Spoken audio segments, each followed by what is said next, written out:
Is there any chance that we can get this show to start just like the NXT pay-per-view with the chorus singing?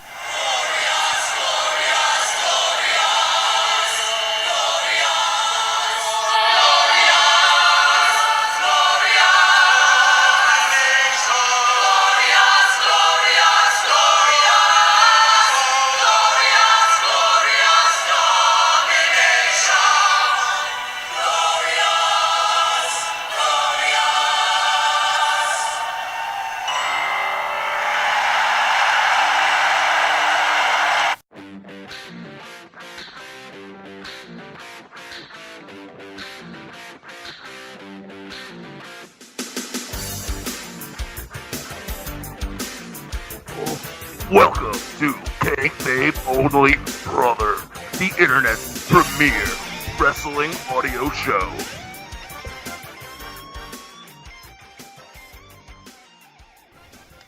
Welcome back to Kayfabe Only Brother. This is the Grizz, and we're gonna start the show off today with NXT Takeover Toronto. Paulie baby, let's see what you got. All right, so NXT Takeover started with the entrance of the weekend, Bobby Roode coming out against Ty Dillinger. And, gentlemen, any thoughts on the match? Let's just, before we get to the match, can we all just express how great Bobby Roode's entrance is? I just want to say, and NXT does this all the time, and they do it later in the show to lesser success with Nakamura, but WWE really needs to have bigger entrances on pay-per-views to make it feel special. Mm-hmm. That's the fault of NXT. They have all these special entrances, and then they come to the main show, and they're not as special anymore. Or they have the Finn Balor effect, where like they just push it hard on you, and then like I didn't give a damn about Demon Balor at SummerSlam. I couldn't give two shits. All right, so the entrances for the match and NXT having special entrances just makes the shows feel more special. Like they don't have to do them. They don't have to do them for like a fucking vengeance or whatever. But what if in the main roster they did it as a Survivor Series and a SummerSlam? Then that shit would make perfect sense. I think WrestleMania only. That's what they're doing now, and I don't like that. You don't like it? Like you don't like that they do it, or you don't? Like I think they should do it like Paul said for a couple other pay-per-views: SummerSlam, Survivor Series, the Rumble, the big ones. Well, the girls got it at Girls got it at Hell in a Cell because it was the first women main event at a pay-per-view, and it was also the first women Hell in a Cell. So it was special. It was awesome. But it was and it was great entrance. I don't know. I also don't like that they don't change the stage for all the pay-per-views. When we were kids, they used to have a different stage for every pay-per-view. They also made it special. Now they didn't have to do them once every 2 weeks. That's something I noticed too, and I was like, "This is just maybe a not Raw." Every pay-per-view, but all the big ones should, like SummerSlam, should have its own special stage. Agreed. Survivor Series should have its own special stage. Royal Rumble should have its own special stage, not just WrestleMania. But at the same time, they have the new Raw and SmackDown stages are out of control. Awesome. They're much so it's kind of much hard cooler than the shit ones we had for the last couple years. But still, give me. You don't even have to. It doesn't have to be this crazy over the top stage. Do like the Halloween Havoc '98 stage, which we're gonna get into that pay-per-view later when we talk about that match. For all of our listeners, it was simple. I mean, it was simple, but still looked cool. It was a big inflatable pumpkin with a ghoul on top of it. A ghoul? So was it a ghoul? You want inflatables on the stage? You want like wacky inflatable arm? Why do you think he likes Bailey so much? Yeah, he just wants more Bailey. I want more Bailey. I think the problem is they peaked too soon. WrestleMania 3 is an unbeatable entrance. You're back on that. The scissor lifts. All right, wait. Back to the I will say this though. I do appreciate that Ty Dillinger just kind of had a regular entrance, as opposed to Bobby Roode and his glorious entrance. Oh, I'll get to Ty Dillinger. Oh, I'm sorry. But they're both Shinsuke and Bobby Roode's entrances. I'm fairly positive that every chorus singer and every violinist didn't do anything. They were mimicking. I refuse to believe that. I want them to think that's the first time they had fun ever. Who? No. The people in the chorus sang the first thing, and when the music actually came on, they were lip syncing. And then Shinsuke's people were not playing the violin. They were not playing at all. The last takeover they were, or the one guy was, right. But they were not. No, because I mean, I guess it'd be hard to get 4 people synced up like that. 4. There was like 24 violinists. Well, there were only 4 in the ring. That's there was 4 in the ring, 4 in the ramp, 4 outside the ring. There's probably a couple in the rafters. That's 10. Oh God. Let's hope Jeff Jarrett doesn't get up there. The violinist in the rafter. Hopefully not Owen Hart. The violinist in the rafter was wearing a blue blazer. Probably one of the Sting masks too. Oh Jesus! I can't believe I got into Owen Hart jokes already. So the actual match itself, second best match on the show for me. It was a good match. I wouldn't go that far. I thought it was a really good match. I thought there was other good matches on the card, but it was definitely a good match. It was fine. I mean, the match itself. And I highly enjoyed it, but I feel like this whole pay-per-view was so great that this got lost in the shuffle. Also, Ty Dillinger is going to be the next big NXT thing. Ty Dillinger, when that stupid number 10, I hope somebody stabs him. How is Ty Dillinger ever going to be any... How long has he been there? He's been there before it was NXT. He was John Cena's tag team partner when they were both in development. He's never coming up. Never. And if I hear one more 10 count, or I can't stand that. I'm gonna find that man and I'm gonna break his kneecap so I never see him on TV again. Underrated moment of the match is Bobby Roode is kneeling down like on his hands and knees, and Ty Dillinger steps on his hands, so he then does the 10, and the crowd. It was just a little small moment that made that match fantastic. I really enjoyed every time Bobby Roode had Dillinger in the corner and he was punching him and the crowd started chanting 10. He just, that look of confusion on his face. Like, he'd hit him and then they chant 10 and he'd look up like, why are you guys doing that? And then he'd hit him again, they'd say 10. He's like, you're doing it again. I really appreciated that too. Bobby, I think what we've learned here is Bobby Roode was severely wasted in TNA for years and years. No, that man rolled around on a card. That was amazing. Was stuck with that bum-ass James Storm. Guys, I hate James Storm. I'm learning this. James Storm is literally the worst. American Hero, Jim Thorpe?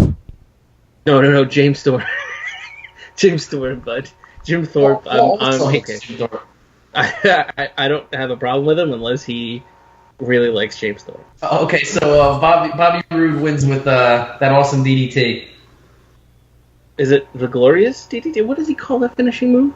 I don't know what he calls it, but it should be the Glorious DDT. It's a Glorious Drop Implant DDT. I wish I had Bobby Roode's theme music playing whenever I walk anywhere. Mm-hmm. Agreed. Great. Oh, the Glorious bombs are amazing. That's one of the reasons I love DIY. So, speaking of DIY, maybe we'll get there eventually. Hold on, never mind. Maybe. If we feel like it. What was the next match? Did we go right to the Dusty Rhodes Classic final? We were right to the Dusty Rhodes Classic.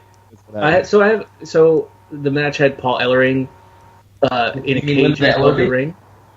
No, yeah. Linda. I think they only did that to help sell that toy. But my question is, how come there was a platform that wasn't connected to anything at all, just so Shane Thorpe can jump over it?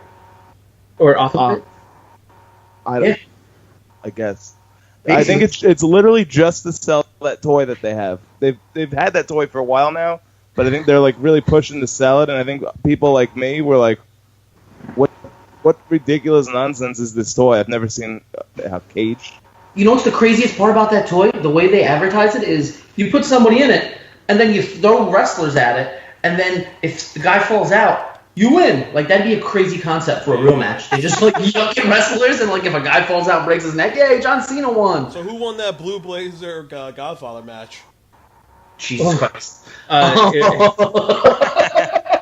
I guess the Blue Blazer won because he jumped to get away from Jeff Jarrett. They said that last week. Get out of there, according to the rules of a toy. Also, that wasn't a cage. Well, it was just straight suicide. So the Dusty Rhodes Classic, I appreciated that they're going to have a regular tag team win it for the first time, except the match ended the same way every match in a manager above a cage match ends, where they drop something from the ceiling. And it was a little bit... He just yucked it into the crowd. I hope that person in the crowd that got ripped by the chain is okay. Yeah. I think that was a mistake, but absolutely. The feud was fine. You think that was a mistake? It was a bit much too soon on that whole feud, but whatever. They wanted to sell a toy, I guess.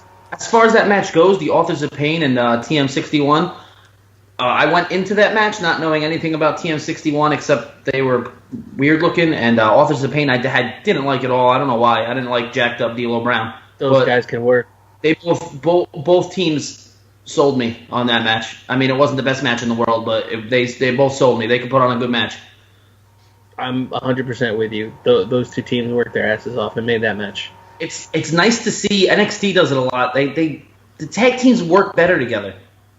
It's less. I mean, the hot tags are very prevalent, but like they get more than 3 minutes to work a match. That's also true, but it's a lot of tag team maneuvers. They all do crazy moves, and like it's not just okay. Enzo's getting beat up for 10 minutes. Oh, okay, he tags in Cass. Cass has that sick ass boot to the face, and then the match is over.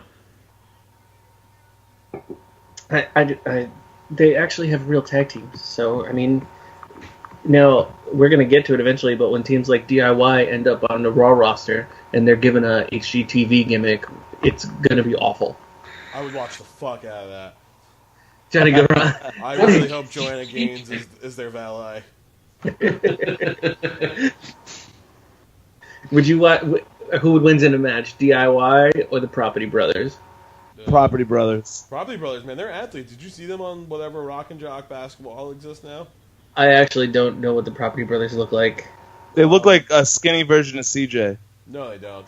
They look like a gayer Harry Connick Jr. Not that Harry Connick Jr. is gay. Not that gay is wrong. Not that gay is wrong either. All right, let me rephrase that. You got this one, Grizz? They look like a fancier Harry Connick Jr. Are all gay people fancy to you? Only the ones I know. Oh, Jerry's a real fancy boy. All right. Anyway, want to move into the next match here? Authors of Pain win, by the way. Yeah, Authors of Pain with the win and Dusty Rhodes Championship, which is going to lead to a feud with the winners of the next match, DIY, and a 2 out of 3 falls against the Revival. Match of the night. Match of the night, possibly match of the year. I really enjoy another NXT thing where their 2 out of 3 falls is like the ultimate NXT match. It kind of seems that way, no? That all their big matches end up being 2 out of 3 falls. It's nice that they don't get too gimmicky. Time out. That's not a ghoul at Halloween Havoc 98. That's the devil. The devil holding a pumpkin. It's Putty. All right. It's Putty. All right. Anyway, back into what we were talking about. All right. So everybody's been talking about how this is the match of the year. I went back and rewatched it again. What are your thoughts on it? Because I think it's a good. I think it's a really good match. I don't necessarily think it's the greatest tag team match I've ever seen. I think that it gets changed in my mind that it's the greatest tag team match because I haven't seen a tag team match that good in a very long time. I think that's why it comes off as so amazing in my head. Again, it's a great match. Greatest tag team match ever. Might be stretching it too far, but it's been so long since I've seen anything of that quality that it seems that way. I very much like 2 out of 3 falls. I feel like we don't see those enough. I agree. Watch more NXT. I'm talking on the main roster. The last one I remember was Sheamus Bryan after WrestleMania when Bryan lost 8 seconds, and it was awesome. No, Sheamus fought somebody on a pre-show. Best 2 out of 3 falls. On a pre-show, and you expect that to be good? It was a decent match. It was Alberto Del Rio, I think. I might be mixing it up. Alberto Del Rio wrestled somebody recently. So it was a Dos out of Trace falls? Unless he lost to, like, Kalisto. He did lose. He took a disqualification in the first one, and then I think he lost the overall match, which is not a stupid move. You rock somebody in the head with a chair, you get the loss, and then you pin them. Oh, and then you're right. fine. Yes, I remember this. That wasn't that long ago. I don't remember who we fought, but you're right. There was definitely a disqualification. We completely overlooked CJ telling us the real name of the match. It was good, CJ. Thank you. So, I mean, the match, I really enjoy that timing plays a part in it, like when the Revival tried to do the finisher that DIY has, and they accidentally ended up super kicking each other. Yeah, that was nice. I like that. And then it went right into the Shatter Machine. It was pretty great. Unfortunately for the Unfortunately for the Revival, they're going to show up on Raw here in about a week or two as like a preacher gimmick. Watch. Corey, why would they be a preacher gimmick? They're going to be in the New Day? They're going to be the New Day? Probably. The New Day? The newest day. They're not going to let two guys walk into Raw and SmackDown and be like, yeah, we're bringing wrestling back. Because I don't know if you know this, but Vince hates the term wrestling. He does. Like that. Would that make the New Day the old day or just day? It would be the old New Day. My favorite part of the match was how, Corey Graves, you got to give Corey Graves a lot of credit on this. They just, how they were the underdogs the whole match, and Corey Graves kind of sold that very nicely. And they fought back and good at things. He is, except wrestling. Credit. His matches were very even at the end, instead of pulling the JBL move and burying them and saying how they shouldn't have won, he gave them the props they deserved at the end of the match, and that was nice. It's been a while since I've heard an announcer do anything like that. Also, the NXT matches feel more important because the crowd is actually into them. Like these guys are doing basic like wrestling moves to each other, and the crowd is going nuts. Meanwhile, Kalisto and Brian Kendrick are flipping all over the place, and everyone's sitting on their hands at the pay-per-view. Because the cruiserweights aren't part of the roster. They're different people. They're not real people, according to WWE.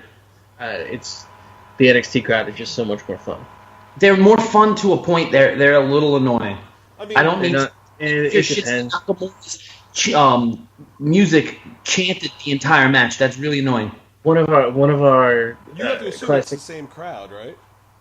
No, it's not though. It's not. It's completely different. No shot. Everybody that went and paid $10 in Orlando, Florida, flew up to Toronto. No, I'm not saying that. I'm saying the Takeover was the same crowd as the Survivor Series and Raw. I don't think so. I think there's a lot of like holdovers, but for the most part, I mean, there's a lot more families and kids, and the NXT is more the hardcore. So they sell out a lot of the those packages. I don't know how many packages they sell, but you get all 4 nights, so it's a good decent amount of people that are there all 4 nights. A lot of people do both. I said do. All right, so what was the next match? The women's match. Mickie James' first WWE match since she came back against Azuka, which I had no opinion on this match. I thought it was the worst match on the card. I disagree. It wasn't a bad match though. Was he always that good? By the way, I completely pronounced Asuka's name incorrectly before. I couldn't think of how to pronounce it, and it said Asuka, but it's Asuka. There's a sushi place by my office. Oh my God! What if her and Samoa Joe were a tag team and they were Azuka Joe? That'd be dope. But no, seriously, was Mickie James? I don't remember watching watching her. Was she? Because she had a nice little. And she was like the crazy girl obsessed with Trish Stratus. Oh, I remember that, but I don't remember her matches. She was always a good wrestler. She probably gotten better over the years, but like she was never a bad wrestler. She kept up with Asuka, and that was nice. I actually thought she was going to win for a little while there. I don't know. Is Asuka supposed to be a heel at this point? I don't know if there's any way to get the crowd turned against her. She's Japanese, of course. Heel. Shinsuke is not a heel. They did bomb Pearl Harbor. He's a king. Adam brought up a really good idea. Mixed gender tag matches. Would you guys watch that if that was a belt? No. Like Andy Kaufman? What do you call it? Has that? Lucha Underground has a Lucha Underground. One person's a woman. Lucha Underground also has the very first mainstream female world champion. Wait. That wrestles in a mixed gender league? No, she wrestles dudes. Sexy Star is their world champ. Really? I'm going to be the judge. Yeah, it just happened. She's a sexy star. Yeah, apparently she's real good, but I mean, they run that more like a television show than they do a wrestling promotion. Oh yeah, anyway. It's much more like a television show than it is a wrestling. Which I don't mind. Some of this stuff's pretty cool, but you're right, because when you get to weekly wrestling, it's almost not entertaining. Yeah, but she's good at wrestling, man. All right. Anyway, let's get back on track here. So, Paul, you weren't too fond of this match. Did you think it was a bad match, or you just? No, it was like, I guess, so much of the show was above average for me that an average match, and I just don't feel like they were gonna have Mickie James walk in and beat Asuka. So no, it was just kind of boring to me. I was just waiting for the end. You can't have her come in. You're right. You can't have her come in after being gone for 6 years, and then just magically pop up and beat the best. It's not like you'd have somebody that was gone. It's not like you'd have somebody coming in for 6 to 12 years, then have them squash your biggest competitor in the company. That was 12 years ago. Yeah, but they just did it. They wouldn't. I guess they hadn't done it yet. Yeah, you're right. Well, it even adds to the surprise. But no, I was never the biggest Mickie James fan to begin with. She did get run over by the Hogwarts Express in TNA, by the way, guys. That's how she left there. Excuse me? She got run over by the Hogwarts Express. She's alive. Well, it's two different promotions. Expelliarmus. Yes, Expelliarmus. All right. It's Expelliarmus. What was the next match? The main event? The next match is the main event. So NXT, which I really enjoy, keeps it 4 or 5 matches, 6 maybe at the most. And they give them time. They give them time to work. They give them time. They gave this match time to work. Shinsuke lost to Joe. Joe's the first 2-time NXT champ. Anything, boys? Because I wasn't that surprised by it. But no, I wasn't either. I thought the whole the story of the match was awesome. It was Samoa Joe took control like he should, and he was a beast most of the time, and Shinsuke fought back and gave his knees, but at the end, Big Boy took it down. Yeah, I mean, it was a good match. I really enjoy that he didn't cheat for most of the match, and then at the end, just was like, fuck it, and cheated in, like, if that happens to John Cena, he's kicking out. If he gets kicked in the crotch, slammed on the steps, thrown back in the ring, he's still kicking out. They don't do. Yeah, of course. It's just they run it completely differently on NXT, and they do regular WWE, and it's just a better product overall. Can we talk about Eyebrows the ref, the greatest ref in the history of the WWE?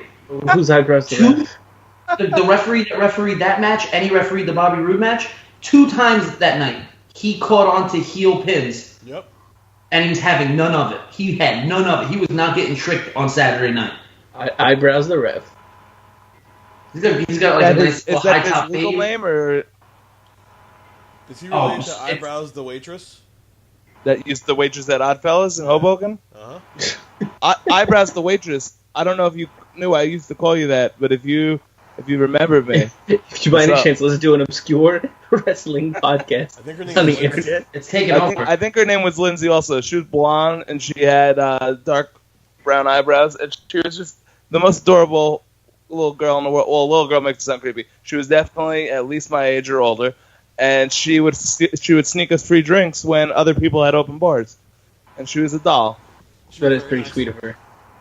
All right. Anyway, so seems like we've wrapped up NXT Takeover with some nonsense, which is per the norm apparently. Oh, the Muscle Buster's a phenomenal finisher, by the way. The Muscle Buster is a phenomenal finisher if you're anyone but Tyson Kidd. Because Tyson Kidd now he's got to take care of Anvil for the rest of his life. He's not too happy about any of this, by the way. He's been going off on Twitter his anger with WWE. Who? Tyson Kidd. It seems like he's in a Daniel Bryan situation right now, where he's getting cleared by every doctor but WWE doctors, and they won't clear him to wrestle nor let him out of his contract. They shouldn't clear him to wrestle because you know what? He's a fucking loser. I don't want to see that guy back on TV. What a fucking dweeb. Him and Cesaro, phenomenal tag. He's a fucking loser. He's from Canada. What a dweeb. If I was him, I wouldn't want to wrestle because when you look at Jim Neidhart in interviews, you don't want to end up like that. That also has a lot to do with drugs. Now. I don't think Jim the Anvil's doing a whole lot of drugs. I think his head is just... No, Jim the Anvil Neidhart is a known drug person, user, doer, man. Yeah, he's definitely a drug and alcohol addict. That's what they call him. He might be sober. He might be sober now, but years and years of doing that and getting thrown around in the ring, your brain can only take so much. All right. Well, anywho, let's shoot into Monday Night Raw. He joined DX and they kicked him out in the same night. That's got to be terrible on your psyche. We have to let everyone know. If this is your first time listening, you can find our Survivor Series coverage on our podcast somewhere. Grizz, explain how. Oh, yeah. All right, so we did Survivor Series. We recorded it the night of Survivor Series as soon as it happened, and I posted it the next day. You could find us on iTunes. Just search Kayfabe Only Brother on the iTunes Store or the iTunes Podcast app. You could also find us on SoundCloud, Facebook, SoundCloud.com/Kayfabe Only Brother, Facebook.com/Kayfabe Only Brother. We're also on Instagram at Kayfabe Only Brother and Twitter at Kayfabe Only Cast. I'm also pretty sure if you they wouldn't let us have the appropriate amount of letters we needed. If you Google greatest thing on the internet, I haven't checked this, but I'm fairly positive that it'll come up there. It might. It might not, though, so just maybe. I'm actually going to check that. Also, shout out to the podcast with the greatest wrestling name you can think of, Gorilla Position Podcast. It's pretty great. Not the podcast, but the name. Don't promote other people. Well, maybe they'll shout out us. Okay, maybe they will. Maybe. All right, anywho. Don't yell at me. Anywho, yeah, so go check us out on iTunes, and if you like us, please leave a good review, because we're new on iTunes. We just got up there this week, so reviews would be beautiful. Anyway, which Adam taught me how to spell last week, B-E-A-U-T-ful. Paulie, let's hear some Raw. All right, so getting into Monday Night Raw. Also, CJ, I'm glad you're here dressed like WWE Commissioner Mick Foley. Thanks, appreciate it. So Raw opens with Goldberg, and he is in the Royal Rumble. I'm pretty sure they're just going to have Brock come out and get him eliminated, and they're going to do the same angle they did at WrestleMania 20. They're just redoing it. Oh, yeah. Without a doubt. How shocked are you going to be when Goldberg wins and then he takes the title? If he does that, I want him to bring back the big gold. If Goldberg wins, to let him win the title. If Goldberg wins and we get a Goldberg Kevin Owens match, I couldn't be happier. Yeah, it would be dope. And also, I guarantee you, Goldberg wins, the big gold belt comes back. And that's what America wants. We don't want this ridiculous red belt, even though it's starting to grow on me. Chris does not speak for America. Oh, I speak for America. I'm the heart. I'm the silent majority. Nice. It was a Rocky IV quote. Twisted T. Wait, the silent majority was brought up in Rocky IV? Paulie called when he was arguing with them. Really? Yeah. I thought the silent majority was... Wait a minute, are we living in Rocky IV times? Yes, this is... Yeah. Is Paulie responsible for Trump being elected? Yeah. According to Rocky Balboa, Paulie died. Creed, Paulie died. Paulie would definitely be a Trump supporter. Oh, yeah. All right, anyway, we're not talking about politics. We're talking about Monday Night Raw. Goldberg's in the Royal Rumble. After that happened, what's the next thing that happened on Monday Night Raw? I like Goldberg.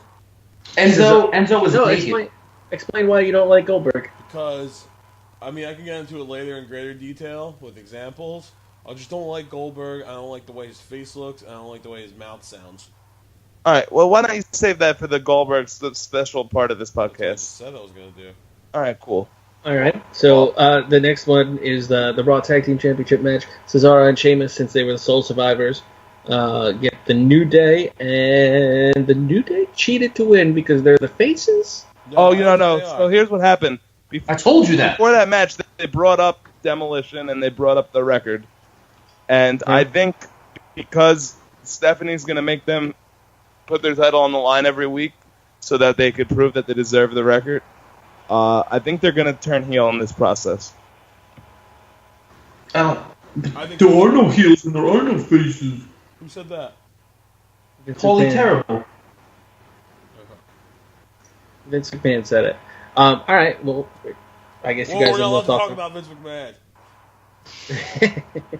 You're going to get us cut out of the podcast again. The next one was Cedric Alexander versus Daivari because... Wait, time out. You're skipping. What am I skipping? Enzo was naked and backstage. Yeah, I'm going through the results, bud. Oh wait, let's talk about Enzo being naked. Third match of the night. So that match was Enzo's dick versus the world, right? So Kaz locked him out of the locker room, and he's walking around naked. He runs into Lana, and obviously Enzo, being a smart How man. you doing? Yeah, how you doing to Lana? Lana can't keep her eyes off his fucking Italian sausage. And Rusev comes in, and he's not very happy about it.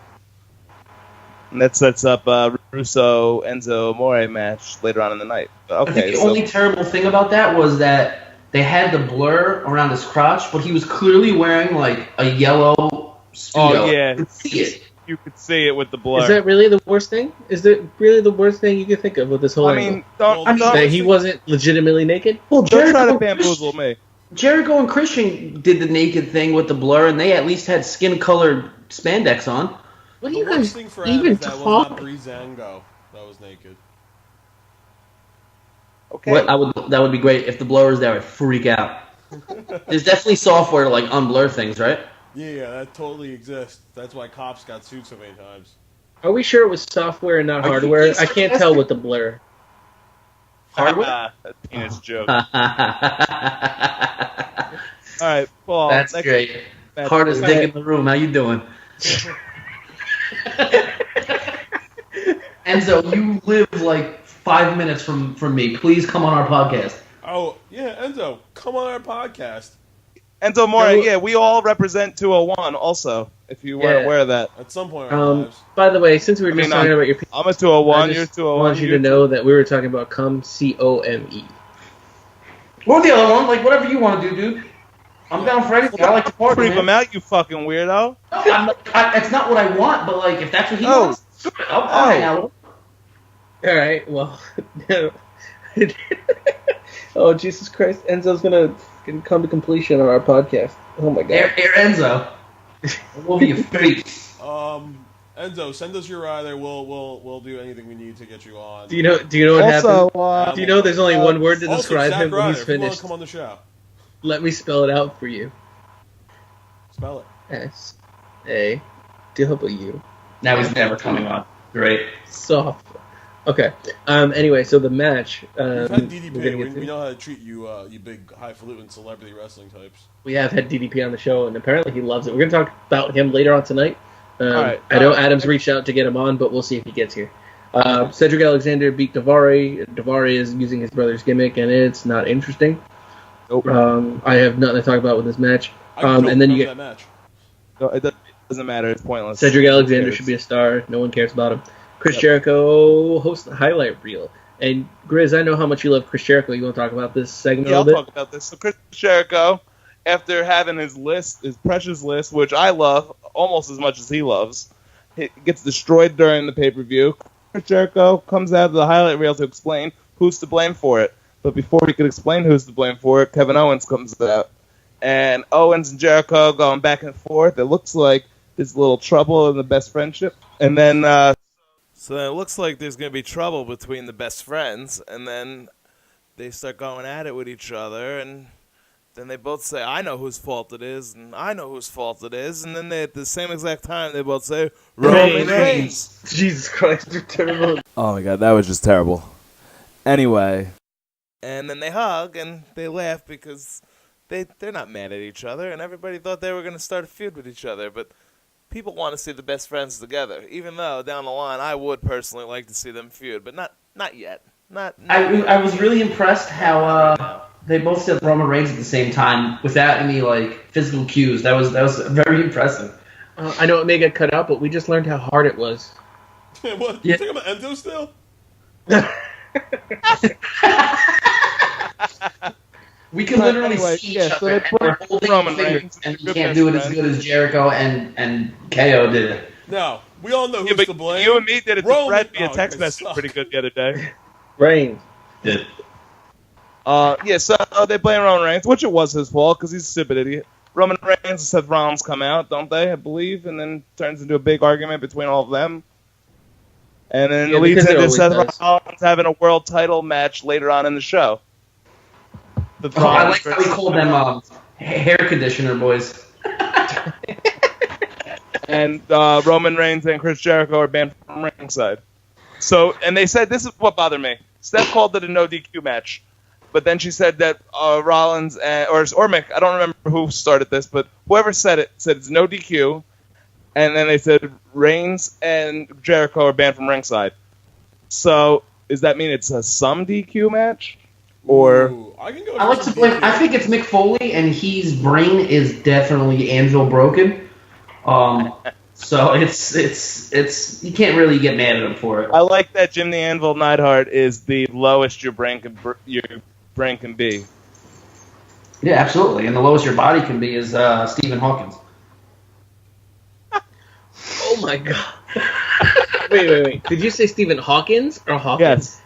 Because Stephen Hawkins is a completely different person. I don't know exactly what he looks like. The dying guy in the wheelchair, that's a genius. Stephen Hawkins is Kurt Hawkins' brother. I thought that small wrestler is the lowest your body can go. What, the chin? Max Mini? No, Max Mini. Wrestler's the lowest your body could go, maybe. I didn't think there would be a podcast in 2016 that would bring up Max Mini in 3 consecutive weeks, but it's happened.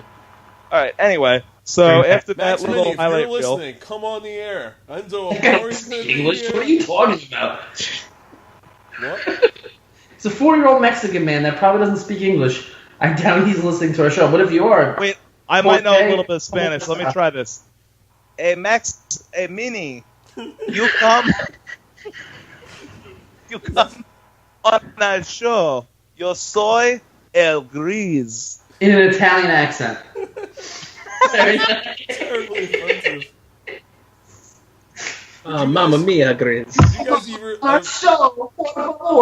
Would you guys ever order spaghetti from Taco Bell? Absolutely. Yeah. I'd order anything they've ever made. Oh, if they once sold saw- spaghetti at Taco Bell, I would most certainly get it. I once saw Adam order pizza from like the most Egyptian-looking place I've ever seen in my life. It was disgusting. I once got a pizza from a Korean restaurant in the city. How was it? I got a salad from a Dairy Queen. Really once. weird. I don't remember what was there. Paul, you were there. Domino's with salad. You got Korean pizza. Yeah, I don't know what it was. I don't know what it was. It was like rubber. It was weird. Don't get Korean pizza. That was a bad night. Night. I was woo. Bodacious tatas. Moving on. All right, so moving on after that set up the main event, Rusev and Enzo have a match because apparently this show has no schedule until people get into backstage altercations, and Rusev basically squashed him. It's going to lead to Big Cass and Rusev down the line. I really don't have anything to say about the match besides Enzo just got beat like a chump. No, isn't that what Enzo does best? Because I think they're starting to lead into a Rusev push, or at least kind of a push. Maybe not like a world title push. Rusev, Big Cass is what's next. Yeah, and it's gonna eventually. Yeah, but you're eventually leading to Rusev Brock Lesnar because that's already been announced. Rusev Lesnar was announced for a house show. Nothing's gonna come of it. I don't know. Except for Enzo. All right. That match didn't need to be talked about too much. What's next, Wally? Another match that doesn't need to be talked about. The Club beats the Golden Truth. The Club gets a title shot next week, which they won't win and lose their 4th consecutive title match. All I could say about this match, the Golden Truth wrestled pretty well. I mean, they're clearly a joke gimmick tag team. They wrestled pretty well in that match. Would you guys like a gimmick of a stand-up comedian / wrestler? Can you give me an example of some of his jokes? Oh, Christ. We're going to have a CJ joke? Give me some Here time. comes 5 seconds of dead air. We'll come back to it later. I have a word of advice for our listeners. If we've talked about this, but I can't stress it enough. If the titles are on the line, if you have a farm, you bet it on New Day. If the titles aren't on the line, you bet every farm you can find against them, and you will be a millionaire. Can you bet other people's farms? Why are we betting farms? And you can just farm find. Where do you just find a farm? Well, you bet the farm, so you have to find the farm and bet it. If it's yours or not, you just hope you don't lose, and you don't lose somebody else's farm. Well, what if I'm betting into that guy? Whatever. Well, move us on. I don't know farm law. moving on, I think was my second favorite part of the show besides the main event. Moving on to the Matthew Perry show, right? Okay, back to the match. Oof. That was the Matthew Perry show. Sami Zayn, for some reason, needs to get punished for being tricked by Miz and Marcy. And you lost uncontrollably. You are punished. Yeah, you lost. We're not even going to mention the outside interference that caused you to lose. I'm sorry. What a loser. Yeah. So he gets to fight Braun Strowman. And I really enjoyed that Braun just kind of... He attacked him from behind because he knows Sami's a little bit too much of a challenge. And then beats the ever-loving shit out of Sami Zayn. I very much enjoy Braun Strowman beating the crap out of people. Especially right now, Braun is the dude. Yeah, I like Braun Strowman. What if they're leading up to a triple threat, Braun Strowman versus Brock Lesnar versus Goldberg, and Braun Strowman just wins in 6 seconds? I'm fine with it. I'm fine. Very okay with that. That means that a new, younger guy in the business is now the strongest kayfabe wrestler. Apparently, the rumor is the WrestleMania match for Braun Strowman will be Roman Reigns. Roman Reigns! Roman Reigns. Oh, man. They're going to bury Braun Strowman with Roman Reigns? Yeah, I'm a little bit nervous about that. I hate that. I hate Roman Reigns. Roman Reigns, if you're listening, you can come on the show whenever you want. And we'll stab you in the back. We won't, because you'll be on the phone. No, you can't. He's got that shield thing that he wears on his chest. I'll stab him in the face with a soldering iron. You're talking to my wrestling friends all wrong. Do it again. Stab you in the face with a soldering iron. So for people that listen to this and don't know Joe Dirt, they're gonna think you're a crazy. Don't listen to this podcast if you don't know what Joe Dirt is, you idiots. Fucking stupid idiot.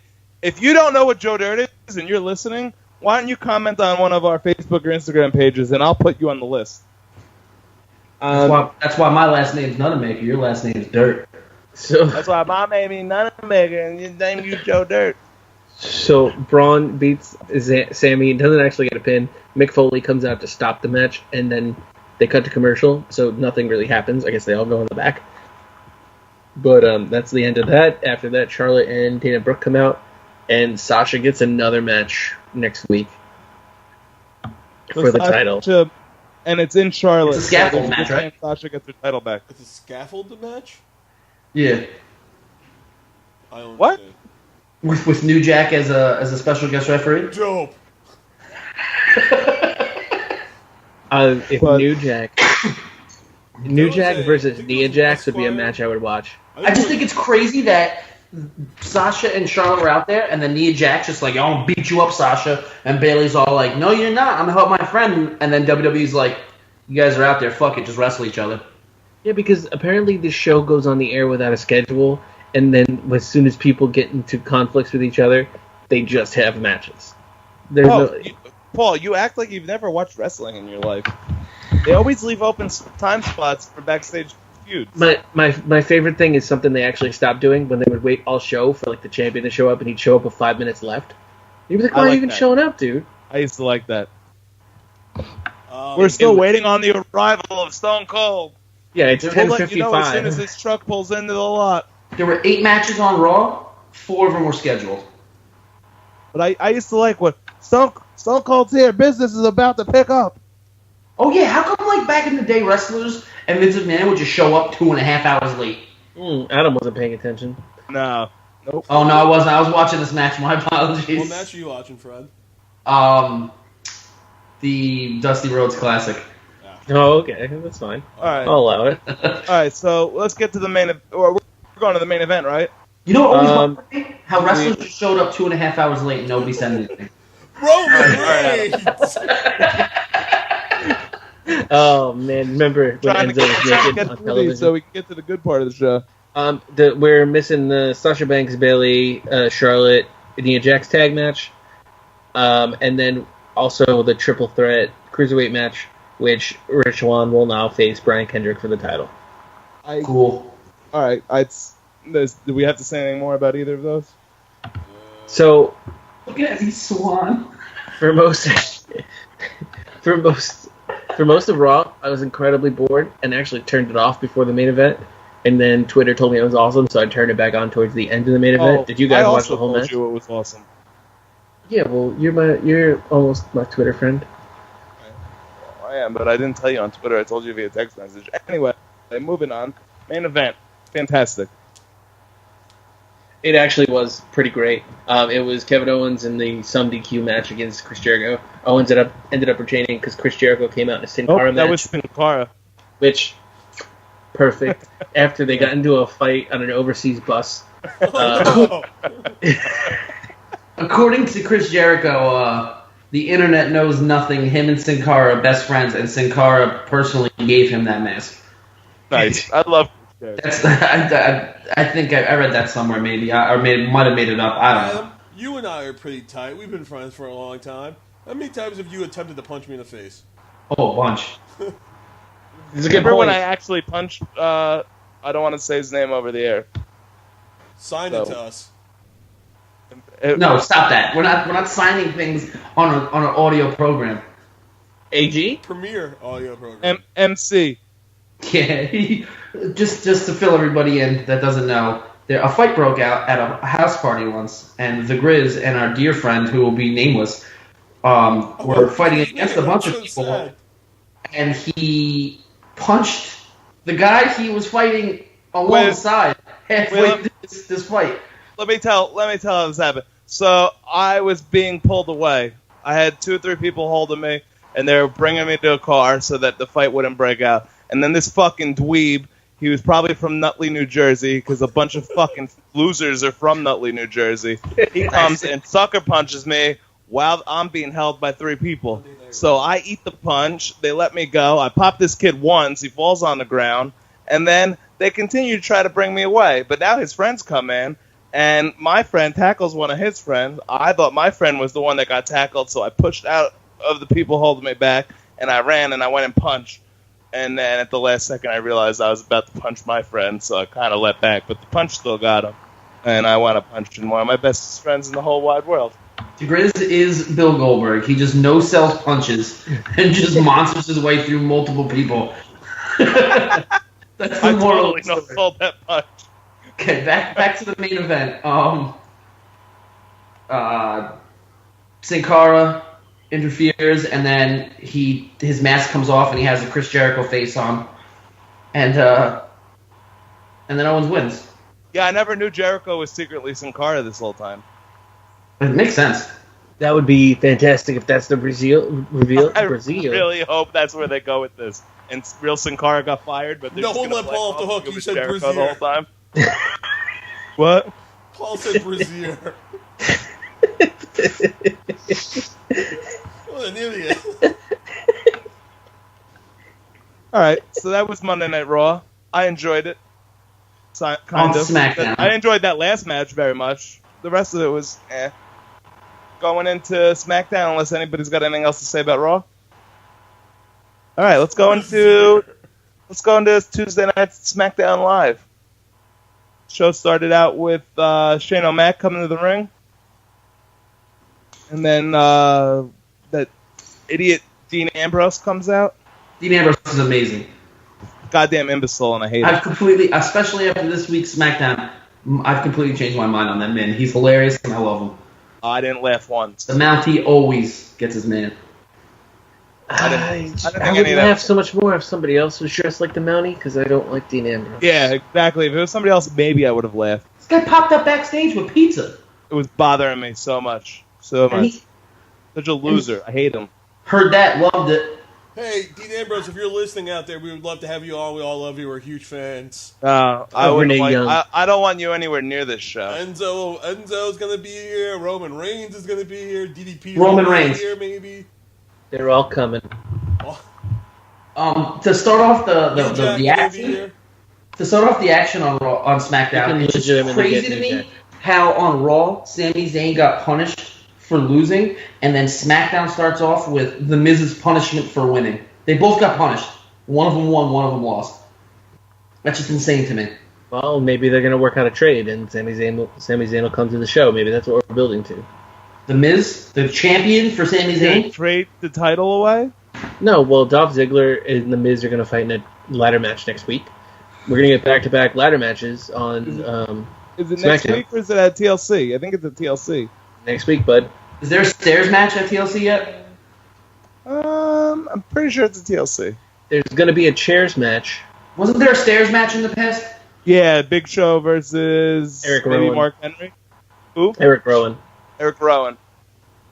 In the That was stairs bad. match. It was It a was bad really match. stupid. Really stupid concept. Really terrible match. A place I think that was match. the same year we had WLC, which was hilarious. WLC was legitimately a good match. Yeah, it was great. I enjoyed Was it. it You know a what? good match? Yeah, was. watch it. Go back and watch. You know what would be better if Max motherfucking Mini was involved. I don't understand why Mick Foley bought him and we never saw him again. Mick Foley, you are the problem with wrestling today. What do you mean he I bought don't it? agree with that. He stole the money from The Rock after the I Quit match and used that money to purchase Max Mini, and then we never saw him again. I don't recall this. I recall it. It happened. Look it up. Gentlemen. All right. You guys talk amongst yourselves, and I'll figure this out. Okay, so Oh, I what think was we got next the air. You on guys talk SmackDown? amongst yourselves, and I'll figure this out. What was the next thing on SmackDown? No, nobody wants to tell me. Oh, it was. Tag team I'm turmoil. just gonna start naming what happened. The tag team turmoil match. That's what I thought was next. All right, so that was silly, but I get it. You want it a new and different way to get a number one contender, and I like that we're going for number one contenders. And it wound up with American Alpha winning, I believe, American Alpha did win. which is good because they're the best tag team, maybe on both shows, and they deserve a push. So I really hope this leads to American Alpha getting the titles and getting the push they deserve. But now they're gonna fight Bray Wyatt and Randy Orton next week. Yeah, how come they didn't have to be in this match? They were just like, all right, match is over. All right, you It have was to beat their us. Randy Orton was gonna be gone because his daughter was being born, and they had a feeling that was gonna happen. So they used them winning at the Survivor Series as their gift to not be in the match. Guys, I got an idea. Mhm. I don't know who they're going to be yet, but we need to find two guys from Britain. And they're a tag team. And they're the British Betas. And they feud with American Alpha.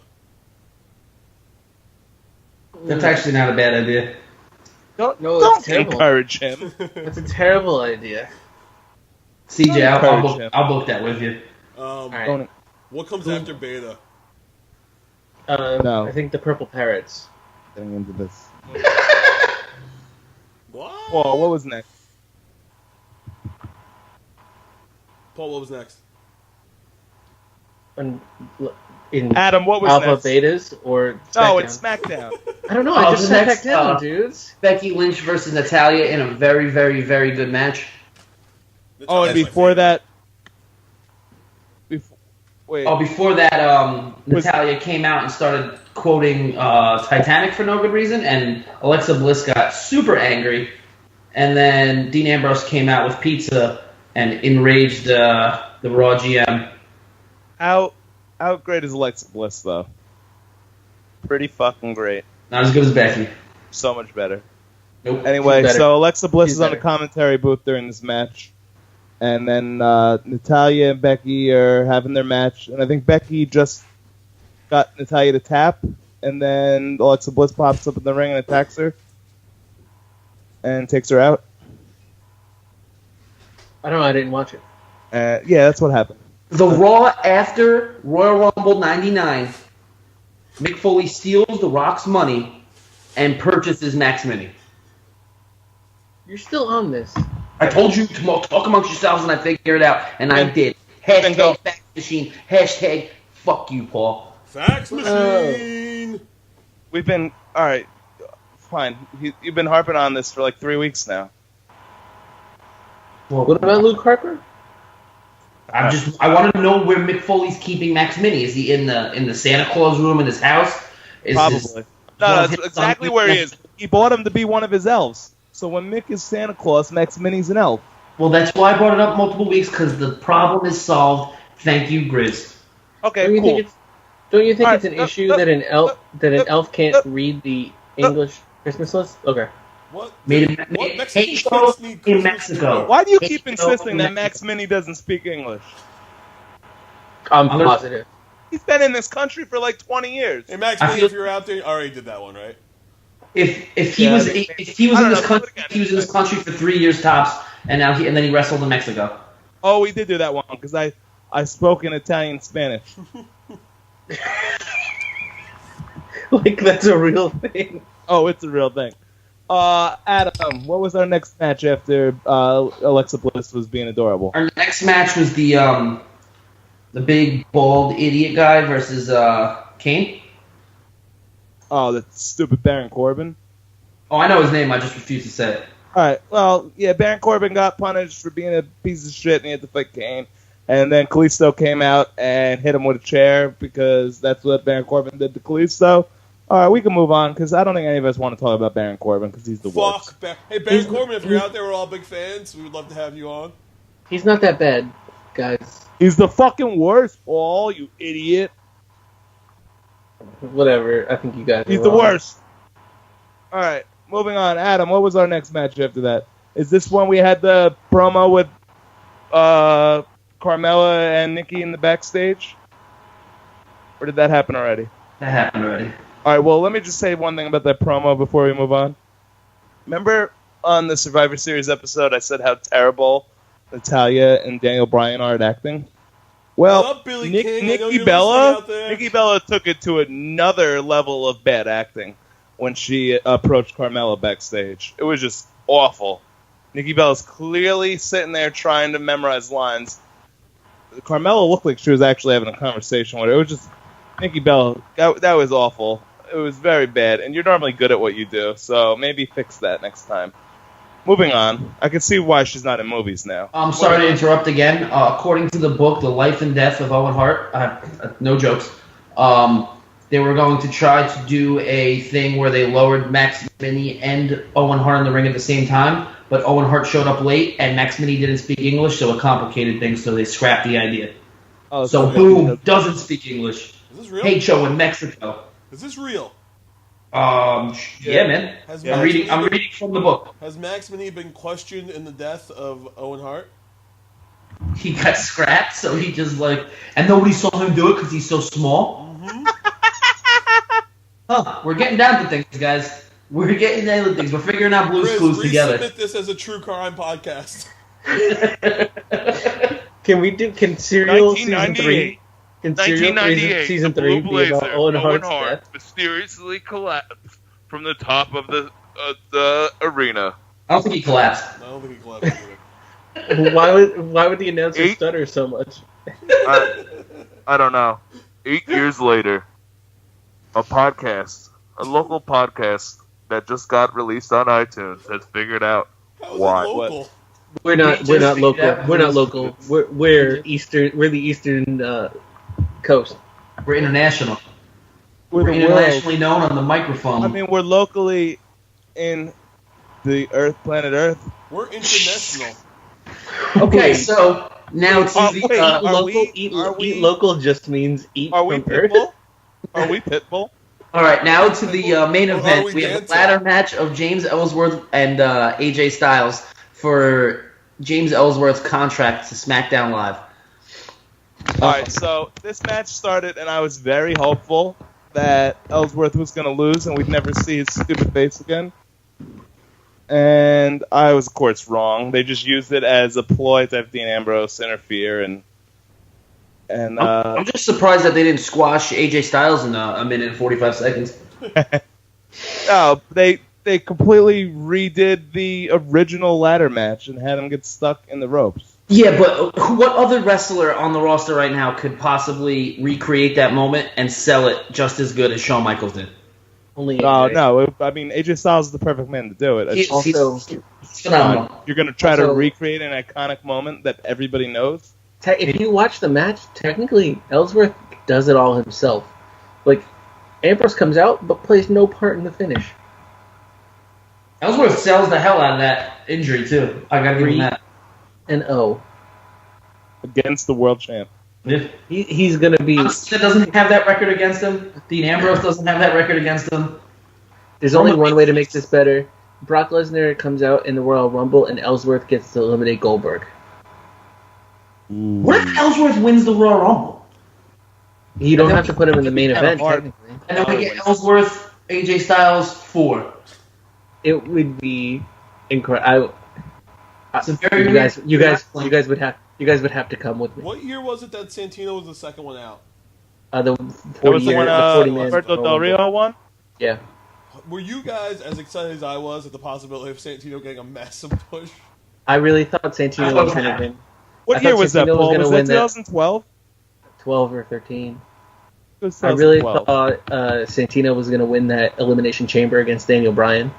The year he was in it, when Bryan was going to be the champ going into WrestleMania, but unfortunately he finished second there too. Santino really was good at finishing second and getting my hopes up, even though I really didn't like most of his career. It sucked too, because if Santino won the championship, the whole place would have gone fucking nuts. Paul, did you say Santino's really good at finishing second?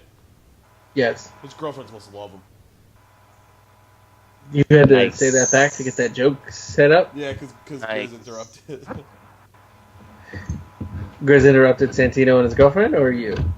No, Grizz came first, Santino second. Santino's girlfriend never finished. Nice.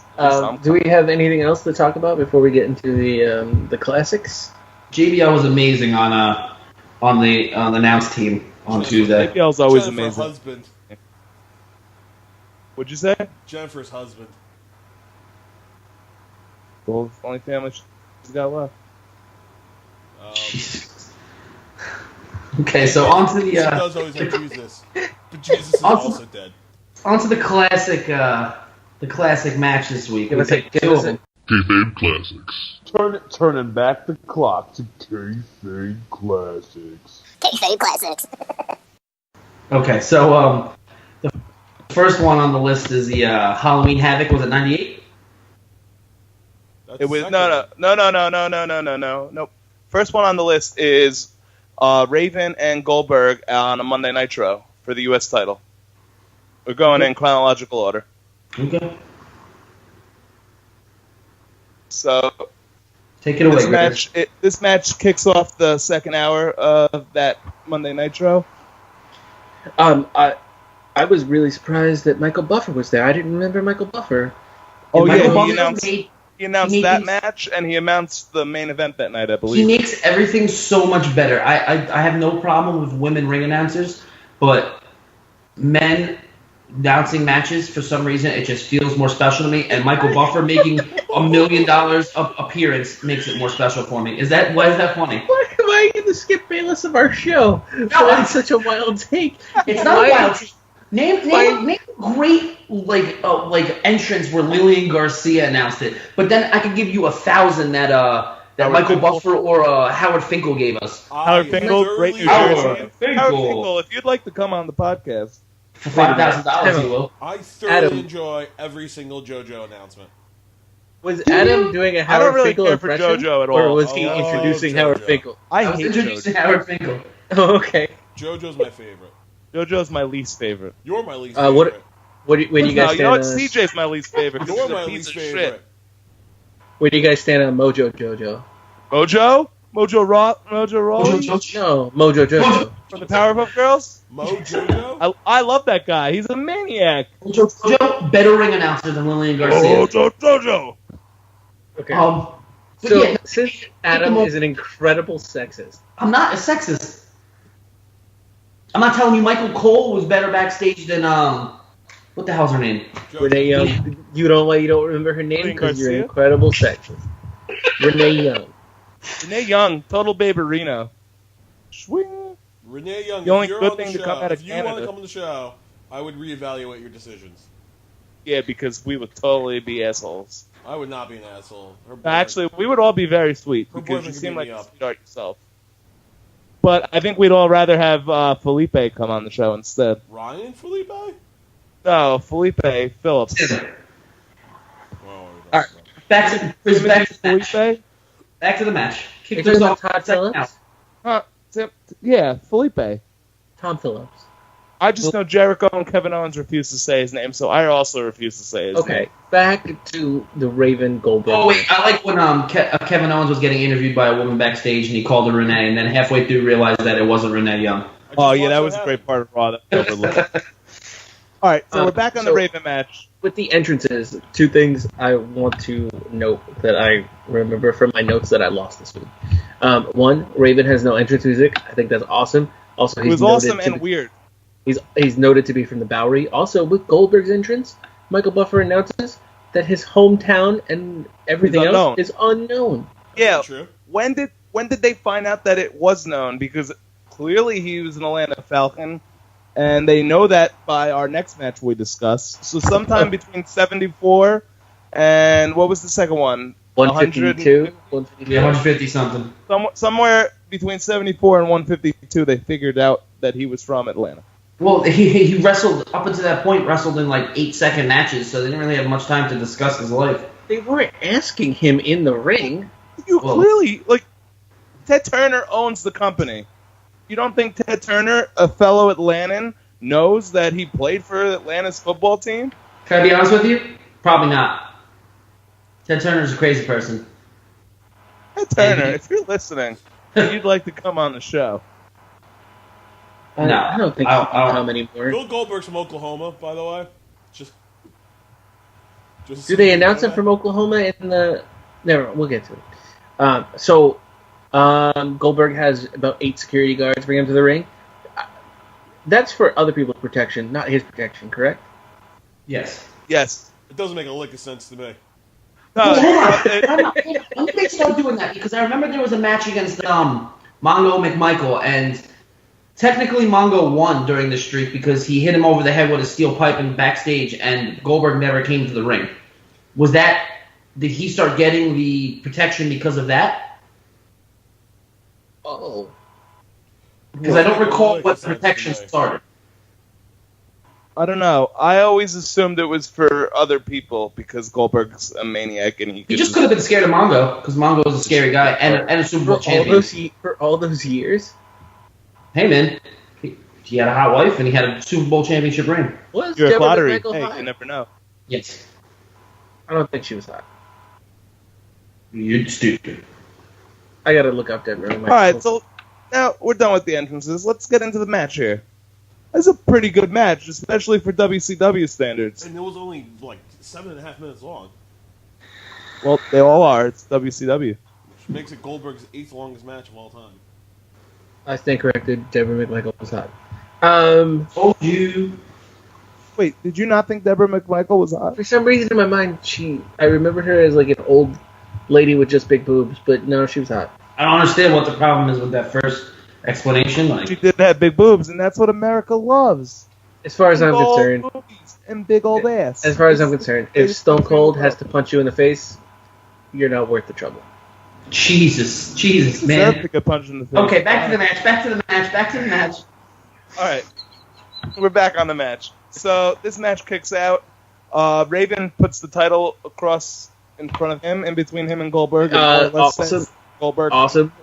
Because we're going to get to two different things where two different people try and take different ways to beat Goldberg. One, Raven decides he's going to try and get in his head, and it doesn't work, so then he has to try and wrestle him, and that very quickly doesn't work. I really enjoy... It was a Ravens rules match, so that helped. Right, but he tries to get in his head at first by putting the title in front of him, and instead of trying to play Goldberg's game.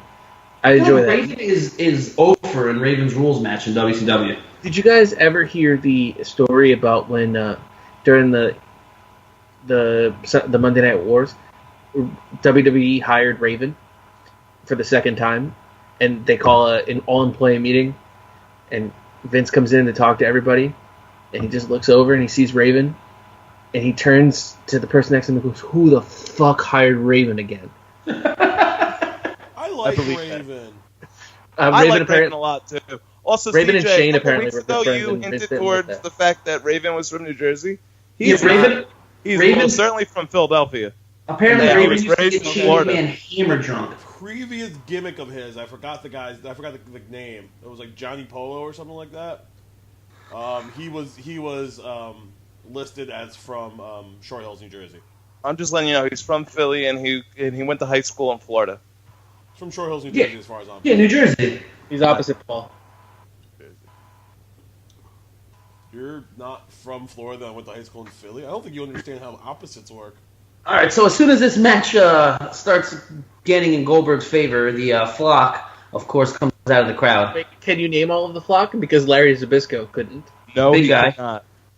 I know. Have Kidman, Reese, Scotty Riggs. Scotty Riggs. I don't know if he was Lodi? part of the flock at that point, though. Not then. Lodi and really big guy. Yeah, Really big guy. Does anybody know who really big guy is? I think That's it was how Reese. they announced him. I think it was Reese. Okay. But they come out of the crowd, and Goldberg just massacres them. Big guy hits him over the head with a stop sign. Goldberg completely no-sells it and beats the shit out of him. Okay, and then after he's done beating them all up, Raven tries to leave through the crowd. Smooth move. The fans pick him up and throw him back in. You missed the most important part of the match. Raven does the drop toe hold onto the chair, which literally murdered multiple wrestlers, and Goldberg still kicks out. Doesn't Scotty Riggs only have one eye because of that? Yes, Goldberg doesn't affect him. And then the fans, I don't know if they were plants or they were just told, hey, you're going to have a lot of fun here. The fans push him back into the crowd. And I like that. I like that the fans, they pick him up and throw him over the barricade. And as soon I as enjoy Goldberg, that. I feel like WWE should do that. I can't believe I'm still saying The fans that. were completely into this match the whole way, too, by the way. as soon as Goldberg hits that spear, every single person in the crowd goes absolutely bonkers, which I miss. Oh yeah, the crowd went fucking nuts. That's a good that's what you want when you're watching at home. When you see that live crowd go berserk like that, get you pumped up. I knew how that match was gonna end. It's from fucking 10 years ago. Oh, it's from more than 10 years ago, actually. No, it's not. No, it's not. It's from less than 10 years ago, and I still went nuts watching that. It's from less than 10 years ago? Wow. No shot.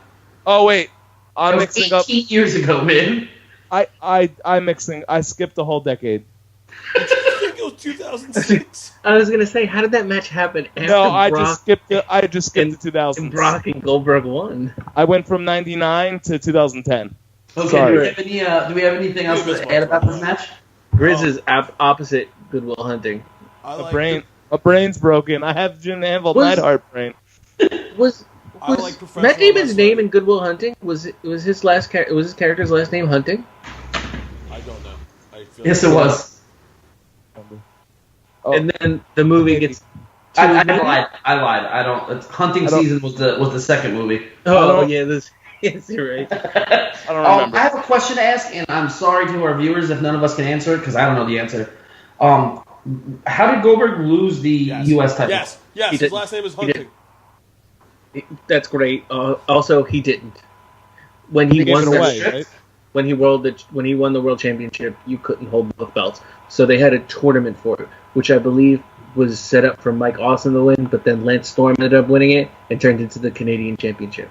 All right, well, fuck the fans because I underestimated Paul in this. So, we got brains on this show. We got That very well could be incorrect.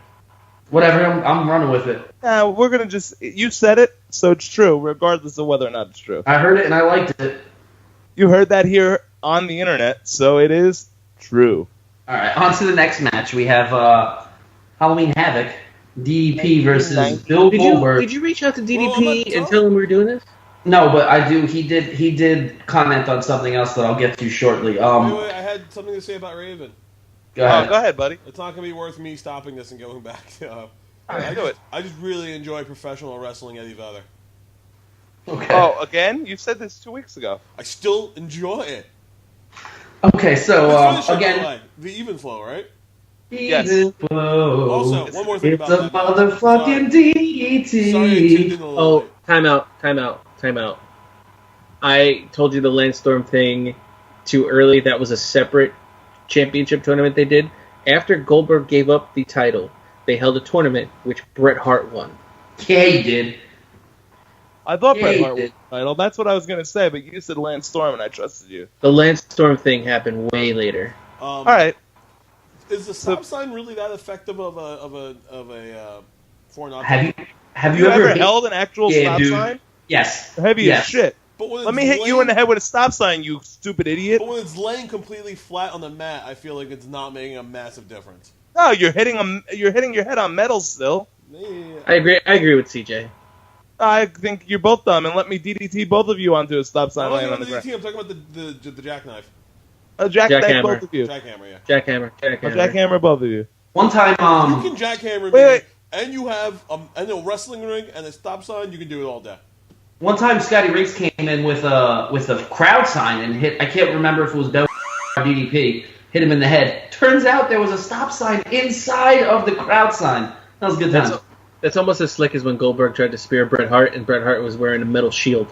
Yo, he pulled Back to the Future. I was gonna say Clint Eastwood. And then Goldberg fell into molasses. Okay, manure. So we're getting into the next match here. All right, CJ just left us off with the even flow, bringing up Eddie Vedder.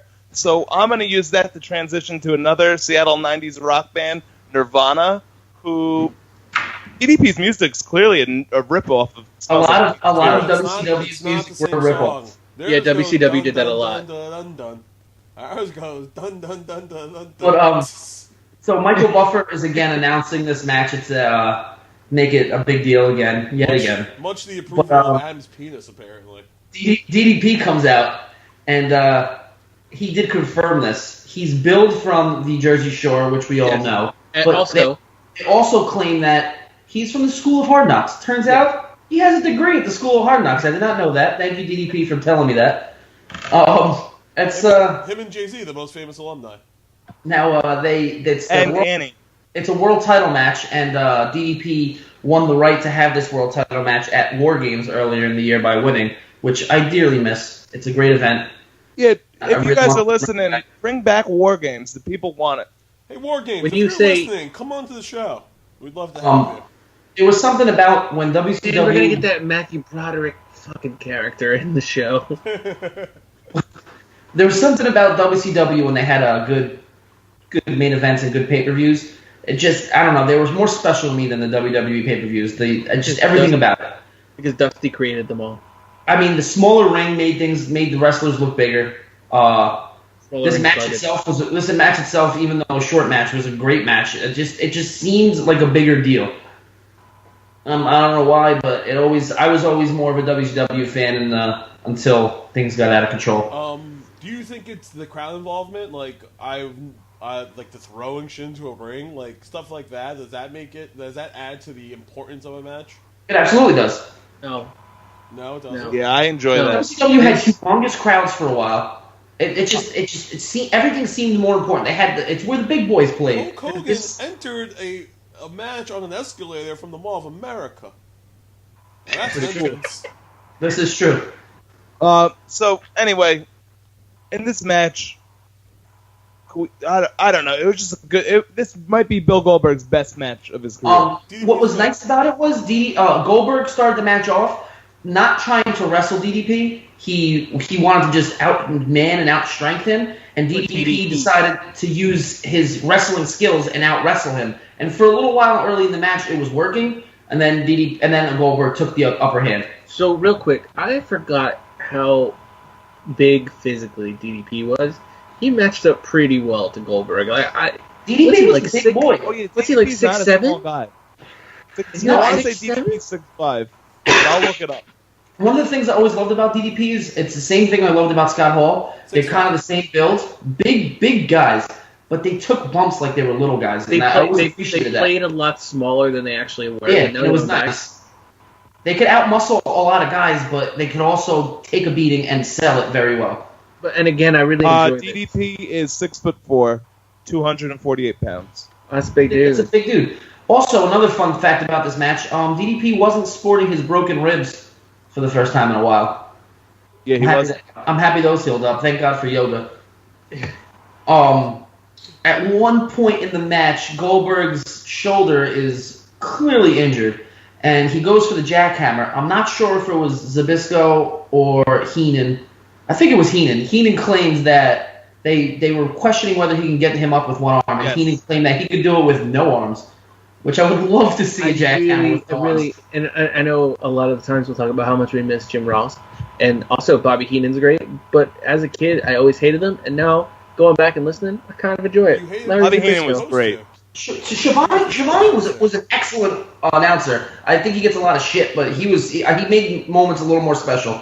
Also, Bobby Heenan never got full credit for always being right 100% on Hulk Hogan about Hulk Hogan was a bad dude, and it proved to be correct when he turned on WCW. That is true. Hogan, we're all big fans here. If you ever want to come on the show, we'd love to. Actually, I've seen him do that on video.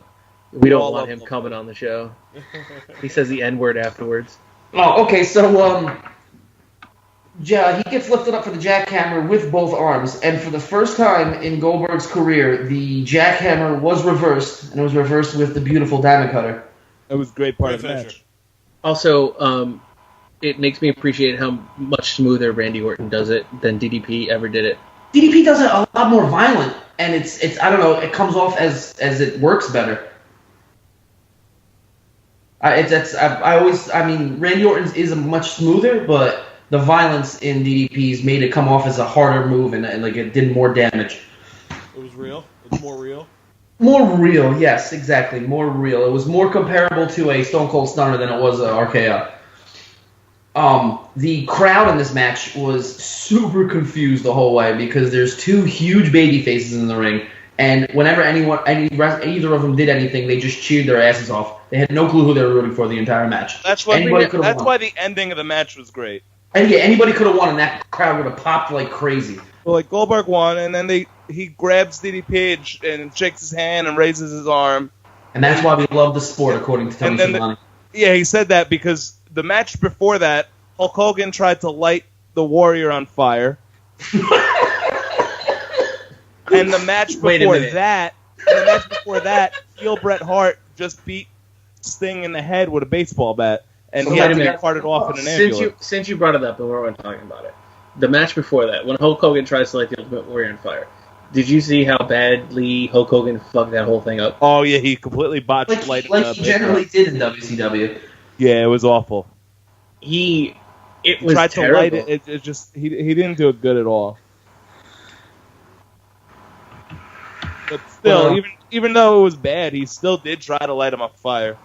The obviously, like we said, the match ends with Goldberg retaining the title for his 150-something victory, and they both in about what 12 minutes? 12 minutes tops, I think. Yeah, something like that. I'm pretty sure the footage was 18 minutes long, and everything was a good 6 minutes to come out. So 12 minutes sounds good. But all in all, it was for a 12-minute match. It was a phenomenal match. I know Grizz wants to talk about this pay-per-view because he loved it so much. So I don't have to talk about the whole pay-per-view. There's just stupid things I could bring up if you wanted to get into it. Real quick, because we'll go.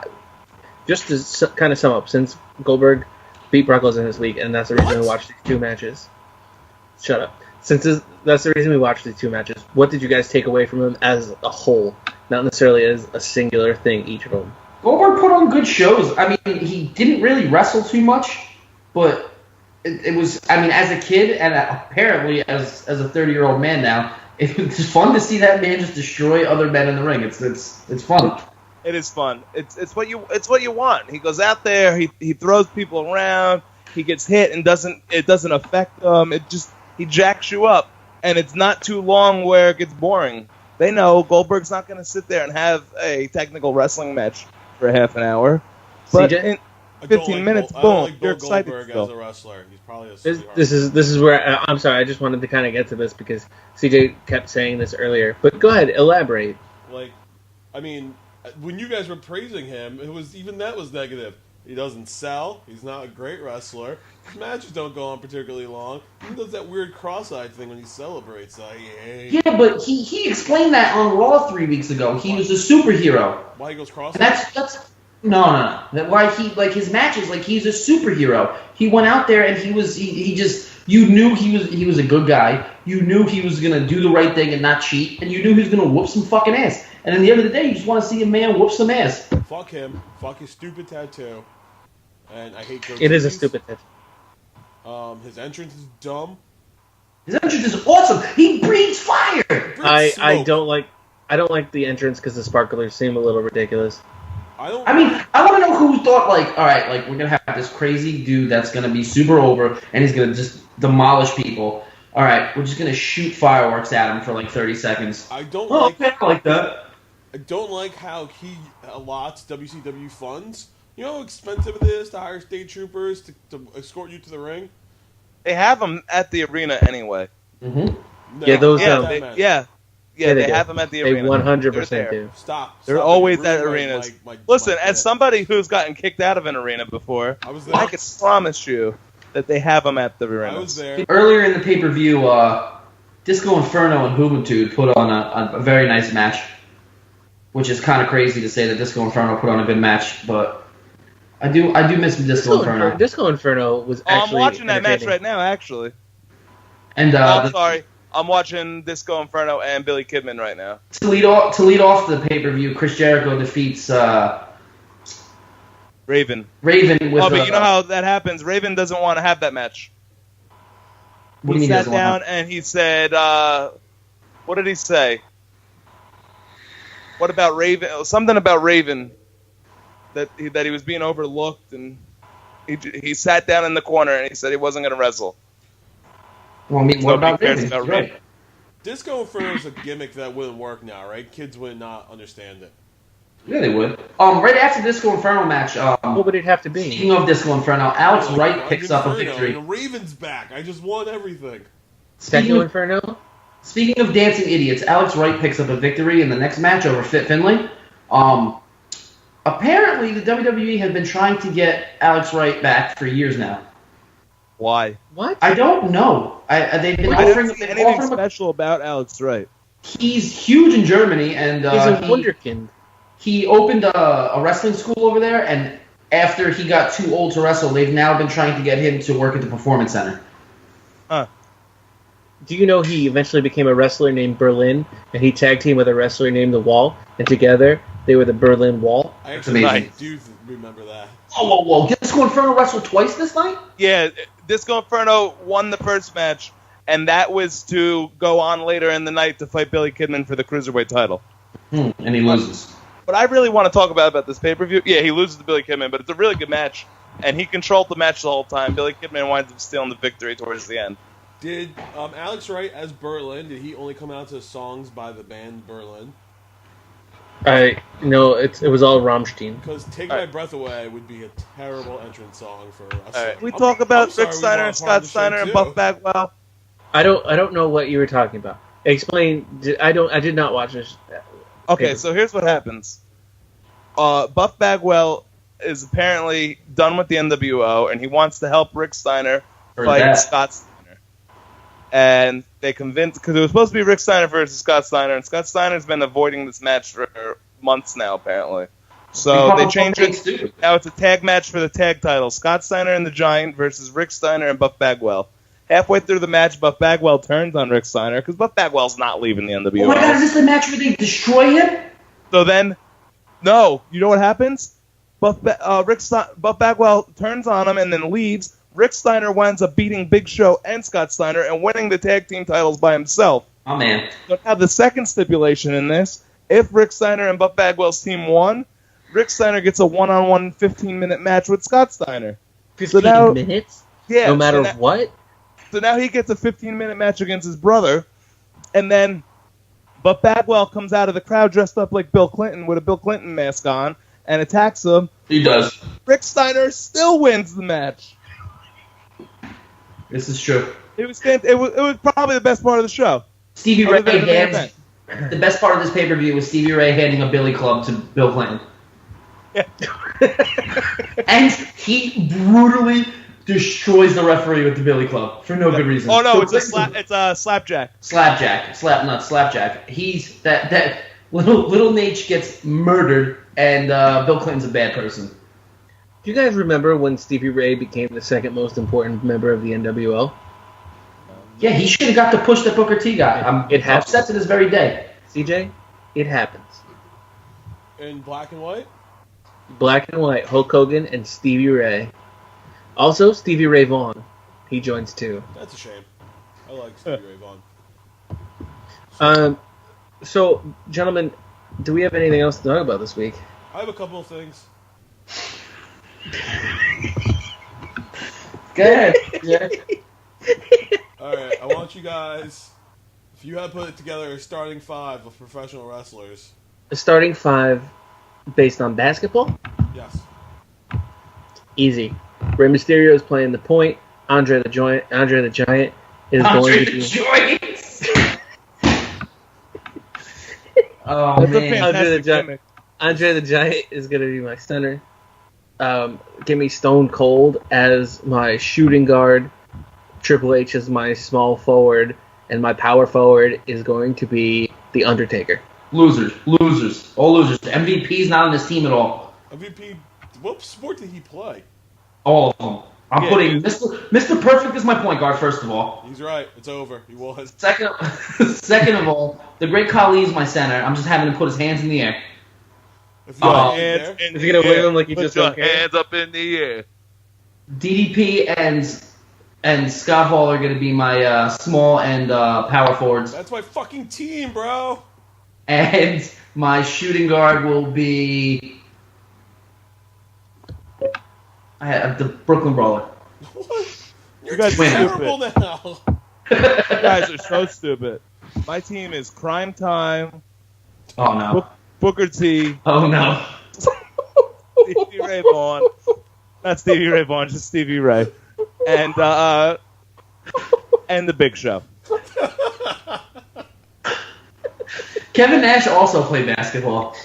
Nope. Oh, no. Well, CJ, what was your team? I want 4 black guys and the Big Show. Oh, my shooting guard is Dusty. Classic basketball team. Shawn Michaels is going to be my 1. Big Cass will be my 5. Scott wait, can I tell you my team mascot? Nash Judy Bagwell. 4, and my 2 guard is Bret Hart. Your team sucks. Yeah, but you don't have Mr. Perfect. My guy's not missing a shot all game. He's just ducking dirt. Your tallest player is 6'7", and he's a fake 7-footer. They're all fake 7-footers. False. Big Show and Kevin Nash are way over 7 feet tall. And so is the Great Khali. 7 foot tall. Oh. So let's say our goodbyes, boys. All right, good night, Adam, do you? Okay, yeah. Bye. Later. Oh, I wanted to say something. Okay. I wanted to name all the other Pearl Jam songs I think would be a good finishing move. No, we don't have time for that. Everybody else, as usual, I'm the Grizz. Good night, good evening, goodbye.